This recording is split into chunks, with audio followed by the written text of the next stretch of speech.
Assalamualaikum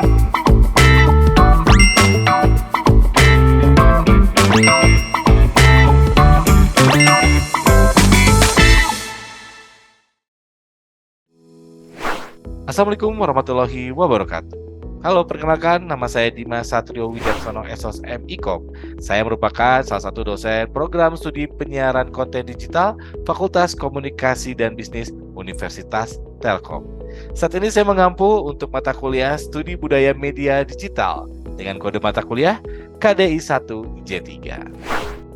Baiklah, kita masuki pada pertemuan kedua, yaitu mengenai pemikiran fundamental dan juga cultural studies. Masih bersama saya, Dimas Satrio Wijaksono.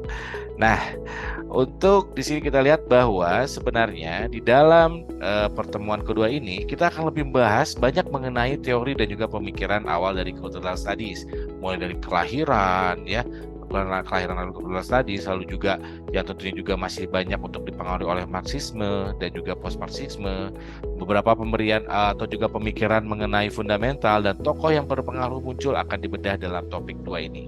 Lalu juga kita akan diajak mengenai penjelajahan pemikiran dalam topik-topik yang diawali dengan Marxisme klasik dari Frankfurt School dan juga post-Marxisme. Kemudian kita akan diajak lebih mendalam menyelami pemikiran tokoh-tokoh, di antaranya itu Antoine Gramsci, Louis Althusser dan juga Walter Benjamin, serta juga ada Horkheimer dan juga Adorno. Ya, itu untuk deskripsi mata kuliahnya ya teman-teman. Setelah itu juga nanti kita akan ada beberapa link eksternal yang terkait untuk bisa dipelajari mengenai siapakah itu Karl Marx lah. Lalu juga ada mengenai Frankfurt School of Cultural Studies, dan juga akan ada Radical Thinkers Max Horkheimer dan juga Kritik Instrumental Reason. Setelah itu juga nanti kita akan bicara mengenai Marxisme ya. Jadi Marxisme ini adalah merupakan salah satu sebuah teori revolusi untuk merubah dunia.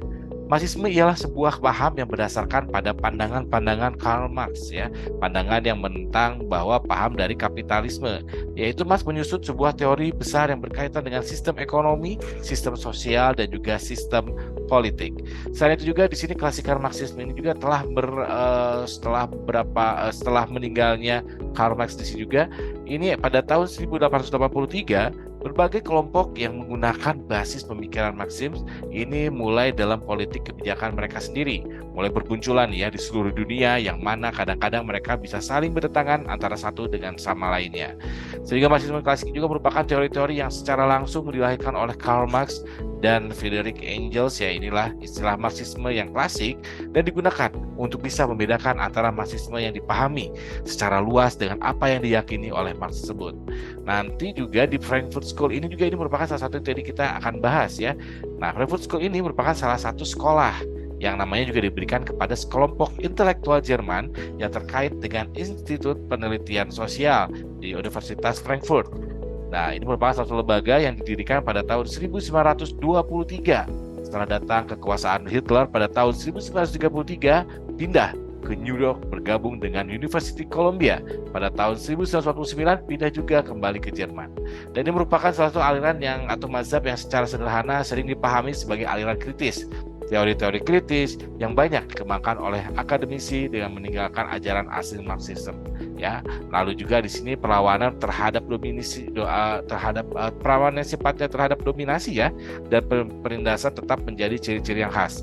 Dan Frankfurt School ini diilhami dari ajaran Karl Marx, namun sekaligus melampaui dan meninggalkan ajaran Karl Marx secara baru dan juga kreatif untuk teori kritik masyarakat. Lalu setelah juga nanti akan ada di sini kita membahas mengenai Althusserism ya, Althusserianism ya. Ini merupakan formasi sosial, ada 3 jenis prakteknya, yaitu ekonomi, politik, dan ideologi. Dan terjadi 3 definisi tentang ideologi tersebut: sistem representasi, citra mitos ide ataupun konsep, dan representasi dari relasi imajiner individu-individu dengan aneka kondisi real dari eksistensi tersebut ya. Nah, lalu setelah juga ada yang namanya repressive state apparatus atau RSA. Lalu juga ada ideological state apparatus ISA. Dan ini merupakan repressive state apparatus yang bekerja dengan cara represif dengan memakai kekerasan melalui aparatus ataupun alat negara seperti polisi, militer, pengadilan, penjara, termasuk juga penculikan, yaitu penangkapan para aktivis. Ya, sedangkan untuk ideological state apparatus ini bekerja dengan cara persuasif, memasukkan ideologi kepada individu melalui pendidikan sekolah, agama, media keluarga, dan juga ada yang melalui industri budaya dan juga sebagainya ya. Nah, itu untuk hegemoni pun ada sama ya. Nanti rekan-rekan bisa baca lengkapnya ya di PPT yang sudah saya buat. Nanti saya akan masukkan ke learning module system ya. Lalu juga akan bahas mengenai post-Marxism. Lalu juga akan ada diskusi kelas. Nah, diskusi kelas ini juga akan bicara mengenai review analisis pemikiran fundamental dan beragam teori yang muncul di periode awal perkembangan kajian budaya.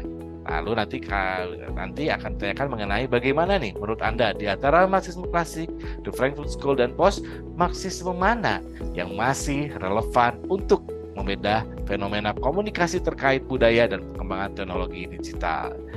Itulah tadi pertemuan 2 kali ini. Untuk lengkapnya silakan nanti bisa dibuka di LMS-nya. Baik, itulah pemaparan singkat tepatnya materi dari saya. Sampai jumpa.